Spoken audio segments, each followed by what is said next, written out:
Assalamualaikum, nama saya Anis Najihah binti AK Rohaizan, nombor matrik 046777. Hari ini saya akan menerangkan tentang Syarah Hikam ke-29. Hikam yang ke-29 ini adalah tentang perbezaan antara orang yang memperoleh petunjuk kerana Allah dengan orang yang mencari petunjuk Allah. Hikamnya berbunyi syattana baina ma yastadillu bihi aw yastadillu alayhi al-mustadillu bihi arful haqqi li ahlihi fa asbata al-amru min wujudi aslihi wa istidlalu alayhi min adami wusuli ilayhi wa illa famata ghaba hatta yastadillu alayhi wa mata ba'da hatta takun al-asaru hiya allati tusil ilayhi. Maksudnya, perbezaan yang sangat ketara bagi kedua-dua ini, salah seorang itu berdalilkan dengannya dan salah satu lagi mencari tentangnya, iaitu Allah.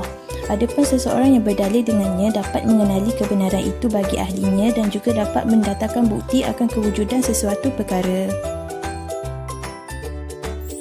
Sebaliknya, seseorang yang mencari tentangnya, dia tidak akan sampai kepadanya dan sekiranya Tuhan hilang daripada radar cariannya, maka sehingga bilakah dia mampu berdalil dengannya semula? Dan apabila Tuhan berada jauh daripada dirinya, maka sehingga bilakah waktunya dia perlu kepada jejak-jejak makhluk untuk sampai kepadanya? Syekh Ibnu Ajabah rahimahumullah berkata, sebesar-besar sesuatu yang disimpan di dalam peti kerahsiaan, iaitu di dalam hati seseorang, ialah mengenal Allah Subhanahu Wa Taala.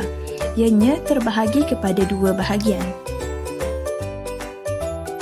Pertama, mengenal Allah Subhanahu Wa Taala melalui analisis pembuktian seperti melihat kejadian alam di sana ada penciptanya, iaitu Allah Subhanahu Wa Taala.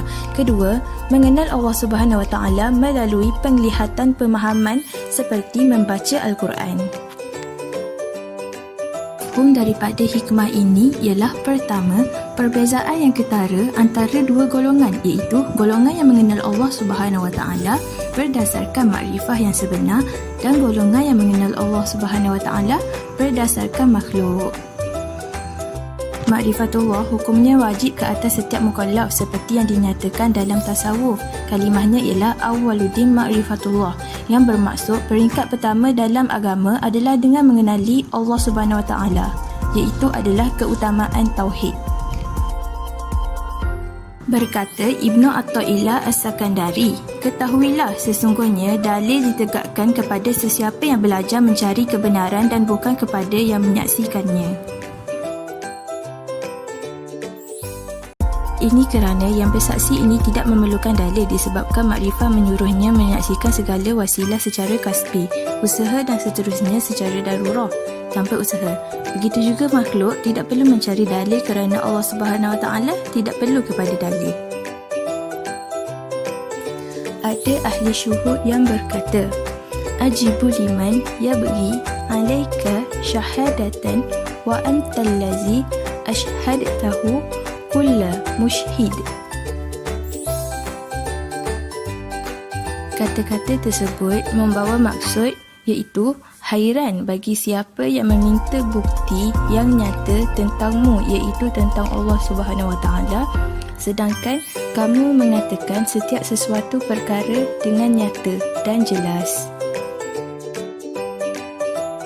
Ibnu Abbas ada berkata, sesiapa yang memahami agamanya berdasarkan qiyas sahaja, nescaya ia akan berada di dalam kekeliruan. Demikian itu, perlunya kita mengenal Allah Subhanahu Wa Taala seperti yang dinyatakan olehnya sendiri dan mengenal sifat-sifat yang dimiliki olehnya. Syekh Ahmad Zarruq berpendapat, meskipun terdapat perbezaan antara kelompok yang memperoleh petunjuk Allah dengan kelompok yang mencari Allah, namun tujuannya adalah sama, iaitu mencari makrifahnya.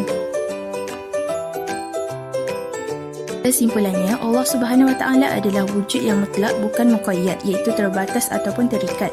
Kemutlakannya itu meniscayakan bahawa dia sangat sempurna. Allah Subhanahu Wa Taala haruslah disifatkan dengan sifat-sifat kesempurnaan, dan dari sifat-sifat kesempurnaan itu muncullah ciptaannya. Allah Subhanahu Wa Taala berfirman di dalam surah Al-Hajj ayat 16 yang berbunyi, Bismillahirrahmanirrahim. وَكَذَلِكَ أَنزَلْنَاهُ آيَاتٍ بَيِّنَاتٍ وَأَنَّ اللَّهَ يَهْدِي مَن يُرِيدُ. Ayat tersebut bermaksud, dan demikianlah pula kami menurunkan Al-Quran itu sebagai ayat-ayat keterangan yang jelas, nyata dan sesungguhnya. Allah memberi hidayah petunjuk kepada sesiapa yang dikehendakinya menurut peraturan dan undang-undangnya. Setakat ini sahaja penjelasan saya tentang hikam yang ke-29 oleh Ibnu Athaillah As-Sakandari. Sekian, terima kasih.